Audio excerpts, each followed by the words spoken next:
This is the normal world. You go to work in a city. All around you are enormous new buildings. They look alike. But you will never be able to afford to live in them, because they are not really homes. They are blocks of money, bought by global investors whose money has nowhere else to go. Well, at 20 minutes to 5, we can now say the decision taken in 1975 has been reversed by this Brexit referendum. happened. It showed that all the people who are supposed to tell you about the world, the journalists, the politicians, the think tank experts, know nothing. It showed that they and you live in a dream world, detached from reality. You spend your days and nights on social media. The original vision was that it was going to open up a new paradise where information was shared freely.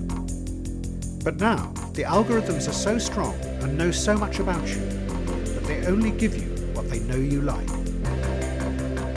You have become trapped in an echo chamber where all you see and hear is you.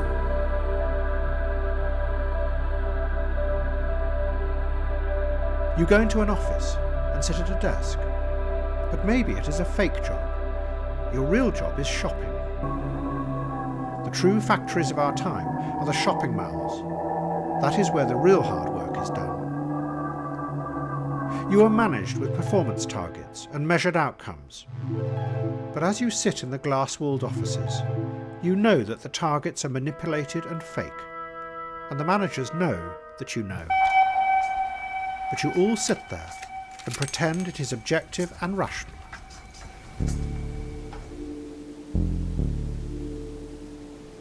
You are cool, and you know what is cool. The original idea of cool, back in the 1960s, was that you would pull back and see the world for what it really was, the violence and brutal power hidden under the surface. A detached gaze, free of political manipulation. But then the politics fell away, and now you are just left detached. You know that the politicians today have no idea what is happening. They pretend to be in control, but they are helpless in the face of the refugee crisis, and they do nothing to stop the corruption, the growing inequality, the emptying of the cities by the waves of money. But maybe they aren't really politicians any longer. They have become instead pantomime villains, whose real job is to make us angry. And when we are angry, we click more. And clicks feed the ever-growing power and wealth of the corporations that run social media. We think that we are expressing ourselves, but really, we are just components in their system.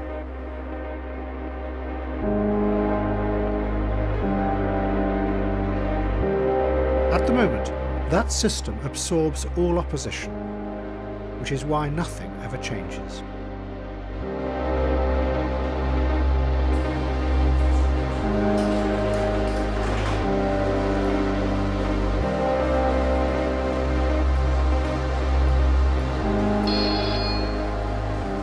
"40 years ago, there was another all-encompassing system. It was in the Soviet Union. But by the 1970s, the system was starting to crack. Russia became a society where everyone knew that what their leaders said was not real, because they could see with their own eyes that the economy was falling apart. But everybody had to play along and pretend that it was real, because no one could imagine any alternative. One Soviet writer called it hyper-normalization. You were so much a part of the system that it was impossible to see beyond it. The fakeness was hyper-normal.